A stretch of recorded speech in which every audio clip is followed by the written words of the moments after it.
Rey, sen ishdan bo'shading.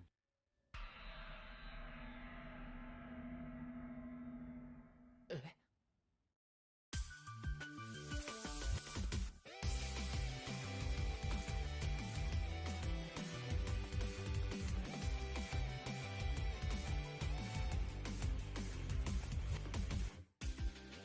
誰かのためずっと走り続けてきただけど君が教えてくれたんだ信じることへのファンキーが消してよ Day by day 感じられるラメから作ったのばかり塞ぎ込んだここからどうしようか背中で君の声でほどけていく誰も僕のことを分かってくれないと塞ぎ込んだ夜に心溶かす暖かい手握り返して誓いを胸に希望を心に抱いて Fly to sky 今刻んだ新しいその絆君がいるから強くなれるんだ Fight for you and I 君のね忘れないよまた初めからかけそう僕らでここから Change the world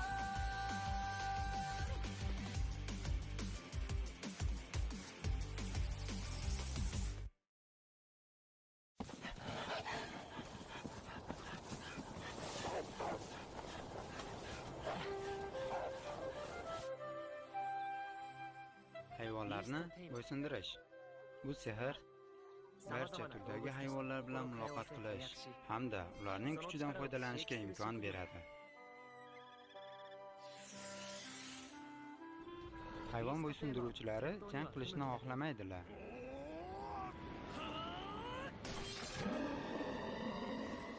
Ammo do'stlarimni qo'llab-quvvatlash uchun men ko'p mehnat qildim.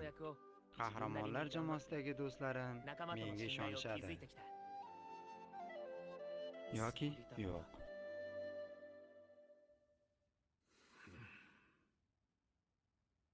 Kechirasiz, bir daqiqa.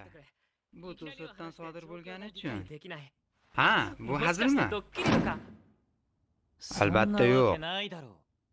Arius, Agit, Lin, Mina.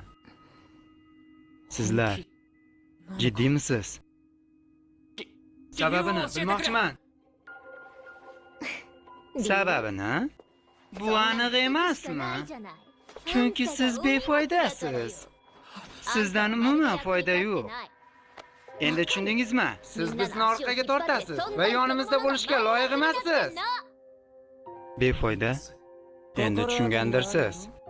Siz hech qachon dushmanlarni o'ldira olmaysiz va biz sizni doimo qutqaramiz. Siz qiladigan yagona narsa atrofni nazorat qilish hamda hayvonlarda yuk tashish. Siz o'zingizni qadrsiz deb o'ylamaysizmi? Bolaga qarashga vaqtimiz yo'q.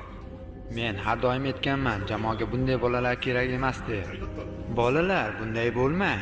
Men unga e'tibor berish kerak deb o'yladim. U men kabi porlashi mumkin edi. Arius, siz qanchalar mehribonsiz. Ha, bu bolaning yagona gunohi. Arius qahramonning shu vaqtgacha puchga chiqardi. Men haqimda shunday o'ylaganman. Rey, o'zingizni yerga urishni bas qiling. Va jihozlarni qaytarib bering. Ularni sizga bergan edik. Endi nihoyat yo'qolgan o'rmonga borishimiz mumkin. Men tushundim. Bu katta shahar bo'lsa ham, lekin unda hech narsa yo'q. Yaxshiyamki, uzoq vaqtgacha zaxiralarimiz bor edi. Unga katta umid qilib, yaxshigina yanglishdik. Keling bu kunlarni bo'lmadi deb hisoblaymiz. Yaxshi fikr. Buni shunday o'ylaganimiz biz uchun foydali bo'lishi mumkin. O'rtamizda hammasi tugaganini his qildim.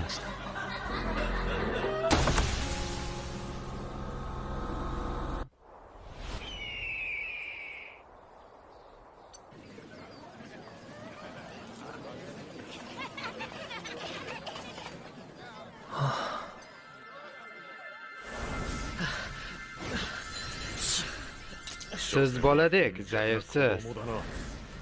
Menimcha sizda qahramonlar jamoasi uchun kerakli mahorat yo'q.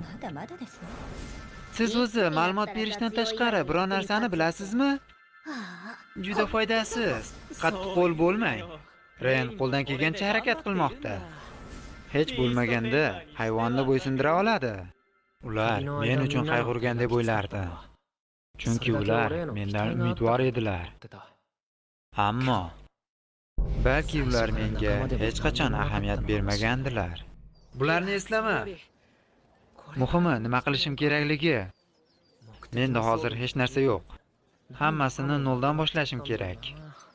Ren!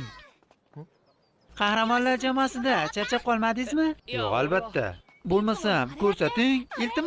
Iltimos. Bo'la qoling. Mayli. Qaranglar.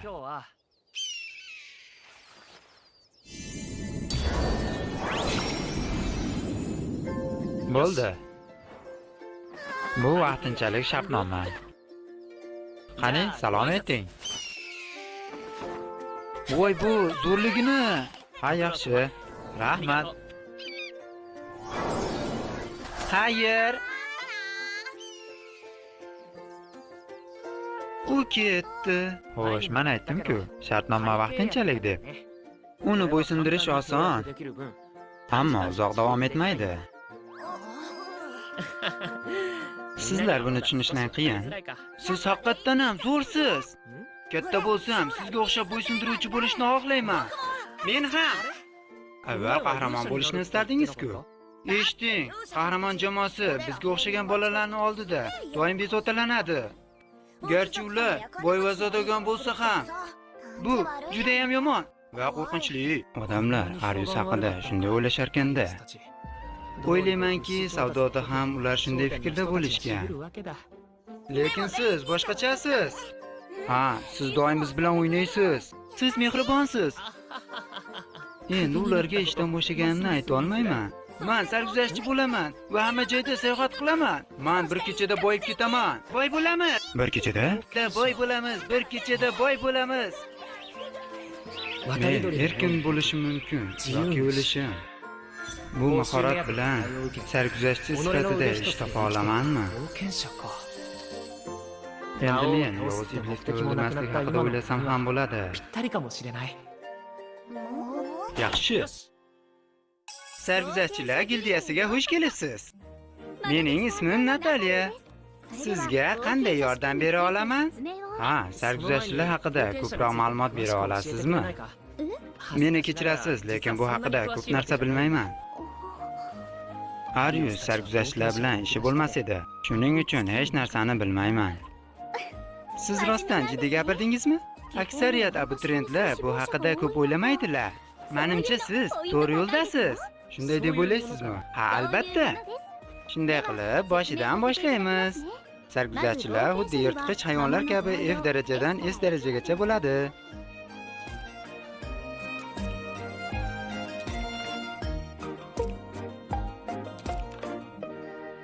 Hammasi shu. Yana so'ramoqchi bo'lgan narsangiz bormi? Yo'q. Hammasiga rahmat. Men tayyorman. Unday bo'lsa, keling sarguzasht imtihoniga o'tamiz. Ha, sizning sehringiz qanday? Hayvonlarni bo'ysundirish. Hayvonlarni bo'ysundirish?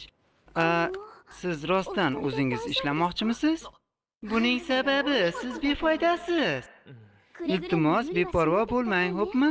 Sarguzashtchilar nima qiyinligini bilishlari kerak. Aha, sizga rahmat. Sarguzashtchilar ro'yxatidan o'tkazish uchun nega imtihonlar topshirish kerakligini bilasizmi? Chunki ba'zi bir malakasiz sarguzashtchilar bo'lsa, bu jamiyatning ishonchini pasaytiradimi? To'g'ri, sizga qoyil qoldim. Malakasizlar qanday hukumatga aralashishi mumkin? Shunday qilib, imtihon topshiriqlari. Siz 10 ta goblinni o'ldirib va 20 ta dorivar o'simlik yig'ib kelishingiz kerak. Sarguzashtchilar turli xil ovlar va mahsulotlar yig'adilar.